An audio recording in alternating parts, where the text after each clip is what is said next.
মিশরবাসীগণ নীল নদের পানি দিয়ে তাদের জীবিকা নির্বাহ করেন। মুসলমানগণ যখন মিশর বিজয়ী করলেন, তখন সেখানকার সেনাপ্রধান হযরত আমর ইবনে আস রাদিয়াল্লাহু তাআলা আনহু, ওনার নিকটে মিশরবাসীগণ এসে আবেদন করলেন।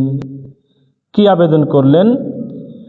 সকলে মিলে বললেন, আমাদের দেশ কৃষি প্রধান দেশ, এই কৃষি কাজ আমরা করে থাকি, আর এই কৃষি কাজ করার জন্য নীল নদের পানির ওপর আমরা নির্ভরশীল। আর নীল নদের একটি স্বভাব হলো, সেই স্বভাবটি হলো কি? নীল নদের স্বভাব হলো প্রতি বছর পিতার একমাত্র সন্তানকে সুন্দরী কুমারী, অত্যন্ত সুন্দরী কুমারী কন্যাকে স্বর্ণ গহনা গায়ে দিয়া সুন্দরভাবে সাজিয়া এই নীল নদে নিক্ষেপ করতে হয়। এমনটা যদি না করি, তাহলে নীল নদের পানি শুকিয়ে যায়, নীল নদের পানি আর বাড়ে না। ফলে আমাদের এখানে দুর্ভিক্ষ দেখা দেয়। আমর ইবনে আস রাদিয়াল্লাহু তাআলা আনহু তিনি বললেন, দেখুন, আমরা ইসলাম ধর্ম গ্রহণ করার পূর্বে আমরা অনেক কিছুই করেছি, আর এই সমস্ত বদরসম আমরা করব না যেগুলি কুফরি ও শিরিকের অন্তর্ভুক্ত। এগুলো আমরা করব না, শিরিকের এবং কুফরের অন্তর্ভুক্ত যেগুলো, সেগুলো আমরা করব না। কিন্তু দেখা গেল সত্যি নীল নদের পানি আস্তে আস্তে শুকাইতে শুরু করলো। এলাকাবাসী তাদেরকে প্রস্তাব দিল, ওনার কাছে বারবার আসা যাওয়া করতে থাকলো। একদিকে পানি আস্তে আস্তে শুকাতে শুরু করেছে। কিছু কিছু এলাকাবাসী তারা পানির অভাবে এলাকা ছেড়ে অন্য জায়গায় চলে যেতে লাগলো। শেষ পর্যন্ত খরার সৃষ্টি হলো। চতুর্দিকে পানির জন্য হাহাকার লেগে গেল। শেষ পর্যন্ত একটা বিশাল ফিতনার আশঙ্কা তৈরি হয়ে গেল। এলাকাবাসী হযরত আমর ইবনে আস রাদিয়াল্লাহু তাআলা আনহুকে বিষয়টি সুন্দরভাবে বললেন, আপনি দয়া করে আমিরুল মুমিনিন খলিফাতুল মুসলিমিন হযরত ওমর ফারুক রাদিয়াল্লাহু তাআলা আনহু, ওনাকে এই বিষয়টি আপনি একটু অবহিত করুন, এই বিষয়টি আপনি তাকে জানান। সুবহানাল্লাহ, তাকে একটু আপনি জানান, তাকে একটু বলুন যে তিনি এর ফয়সালা করে দেন। হযরত ফারুক আজম রাদিয়াল্লাহু তাআলা আনহু, ওনার নিকটে চিঠি লেখা হলো। আমর ইবনে আস রাদিয়াল্লাহু তাআলা আনহু তিনি এলাকাবাসীর প্রস্তাবে তিনি সম্মতি জ্ঞাপন করলেন এবং তার নিজের মতামত সহকারে সুন্দরভাবে একখানা চিঠি লিখে হযরত ওমর ফারুকের কাছে পাঠিয়ে দিলেন। হে আমিরুল মুমিনিন খলিফাতুল মুসলিমিন হযরত ওমর ফারুক রাদিয়াল্লাহু তাআলা আনহু, এই হচ্ছে বিষয়, কিন্তু আমি সেই রসম করি নাই, আমরা কুফরে শিরকের অন্তর্ভুক্ত হই নাই, যার ফলে দুর্ভিক্ষ দেখা দিচ্ছে, পানি আর নেই, দুর্ভিক্ষ দেখা দিয়েছে, নীল নদের পানি শুকিয়ে গিয়েছে। আমিরুল মুমিনিনের কাছে চিঠি পাঠানো হলো।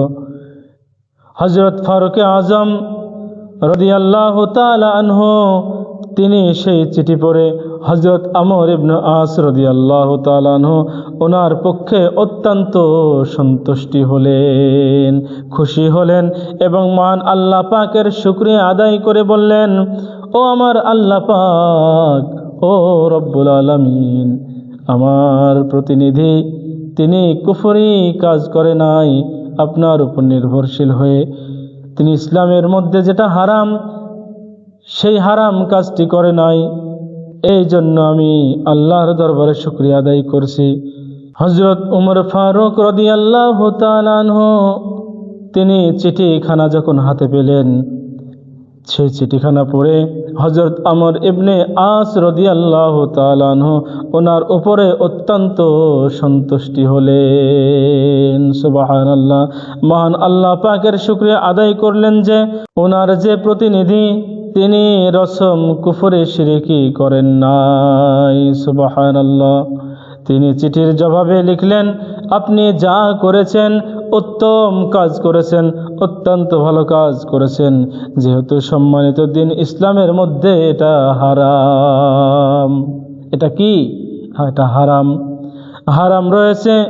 আমিরুল মুমিনিন খলিফাতুল মুসলিমিন হযরত উমর ফারুক রাদিয়াল্লাহু তাআলা আনহু তিনি আলাদাভাবে আরেকটা চিঠি লিখলেন। হযরত আমর ইবনে আস রাদিয়াল্লাহু তাআলা আনহু চিঠি পাঠালেন নীল নদে নিক্ষেপ করার জন্য, আর বলে দিলেন চিঠিখানা তিনি যখন নীল নদের মধ্যে ফেলবেন তখন যেন এলাকার গণ্যমান্য যে ব্যক্তিবর্গ রয়েছে সমস্ত ব্যক্তিবর্গদের সামনে রেখে যারা নাকি পানির জন্য বলেছিল সকলেই সেখানে উপস্থিত যেন থাকে, এই সময় যেন চিঠিটা নীল নদে নিক্ষেপ করা হয়। সুবহানাল্লাহ। চিঠিখানার ভিতরে কি লেখা ছিল? সম্মানিত উপস্থিতি, চিঠিখানার ভিতরে লেখা ছিল, নীল নদের প্রতি আমিরুল মুমিনিন খলিফাতুল মুসলিমিন হযরত উমর ফারুক রাদিয়াল্লাহু তাআলা আনহু ওনার ফরমানখানা সরাসরি এইভাবে লেখা ছিল, বিসমিল্লাহির রহমানির রহিম। এই চিঠি মহান আল্লাহ পাক ওনার বান্দা হযরত উমর ইবনুল খাত্তাব রাদিয়াল্লাহু তাআলা আনহু ওনার পক্ষ হতে মিশরের নীল নদের প্রতি, কার প্রতি?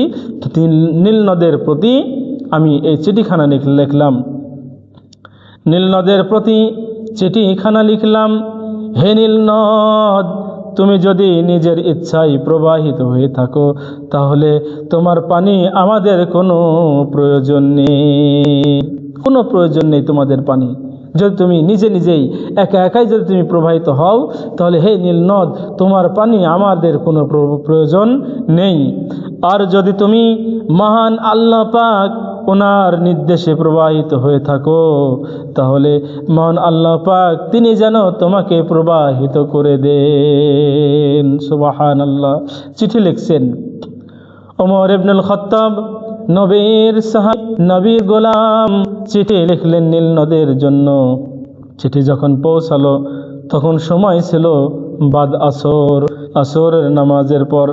যারা ঈমান এনেছে ওরা বিষয়টি সুন্দরভাবে বুঝতে পারলেন, কিন্তু যারা ঈমান আনেন নাই তারা আশ্চর্য হয়ে গেলেন। কি ব্যাপার? কি আমিরুল মুমিনিন খলিফাতুল মুসলিমিন হযরত উমর ফারুক রাদিয়াল্লাহু আনহু তিনি মক্কা শরীফ হতে নীল নদের জন্য নাকি একটা চিঠি লিখে পাঠিয়েছে। নীল নদ কি কথা শোনে? তাদের কথা শুনুন।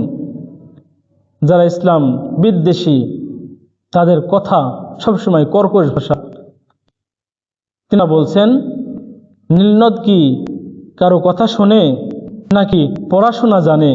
যে চিঠির ভিতরে কি লেখা রয়েছে তা এই নীল নদ কিভাবে বুঝবে? আল্লাহ আল্লাহ। অনেক লোক জমা ছিল নীল নদের তীরে। মাগরিবের পূর্বে হযরত আমর ইবনে আস রাদিয়াল্লাহু তাআলা আনহু তিনি সেই পাতলা চামড়ায় লেখা সেই চিঠিখানা নীল নদে নিক্ষেপ করলেন। সেই সময় নীল নদ পরিপূর্ণ একেবারে শুকনা অবস্থায় ছিল, এমনকি জমিনটা পর্যন্ত ফাটা ছিল। এতটুকু পানি ছিল না, একেবারেই শুকনা, এমনকি জমিনটা পর্যন্ত ফাটা ছিল।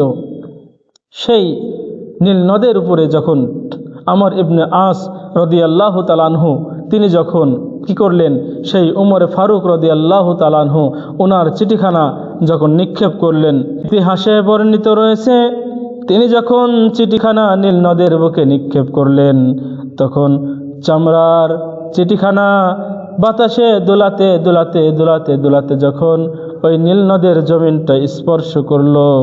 স্পর্শ করা মাত্রই একটি বিকট শব্দ হয়ে, বিকট আওয়াজ হয়ে এক লাফে 16 হাত পর্যন্ত পানি লাফিয়ে উঠেছে। সুবহানাল্লাহ। এই ঘটনা দেখে অনেকেই যারা ইসলাম গ্রহণ করে নাই, এই ঘটনা দেখে অনেকেই তারা মুসলমান হয়ে ইসলামে ধাপিত হয়ে গেছে। সুবহানাল্লাহ। সেদিন থেকে নীল নদে কুমারী উৎসর্গ করার জাহিলি যুগের প্রথা চিরদিনের জন্য বন্ধ হয়ে গেছে। সুবহানাল্লাহ। আল্লাহ আল্লাহ। তাহলে আমরা বুঝতে পারলাম নবীর একটি আদনা গোলাম, নবীর একটি গোলাম যদি রেখে তাহলে নীলনদ পর্যন্ত নবীর গোলামের, আল্লাহ পাকের গোলামের কথা শুনে, তাহলে সে নবী পাক সাল্লাল্লাহু আলাইহি সাল্লাম ওনার কাছেও পাওয়ার ছিল, ওনার কত ক্ষমতা ছিল।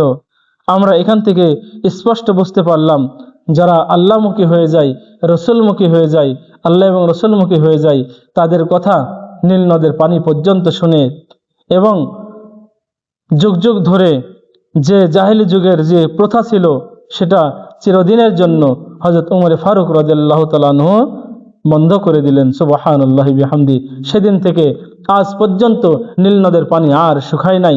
অতএব আমরা সকলেই আল্লাহমুখী হয়ে যাই, রসুলমুখী হয়ে যাই, তাহলে গোটা দুনিয়া আপনার আমার উপকারে চলে আসবে। আসুন আল্লাহ রাব্বুল আলামিন আমাদের সকলকে যেন হযরত উমর ফারুক রাদিয়াল্লাহু তাআলা আনহুর আদর্শে আদর্শবান হওয়ার তৌফিক দান করেন। আমিন। আসসালামু আলাইকুম ওয়া রাহমাতুল্লাহি ওয়া বারাকাতুহু।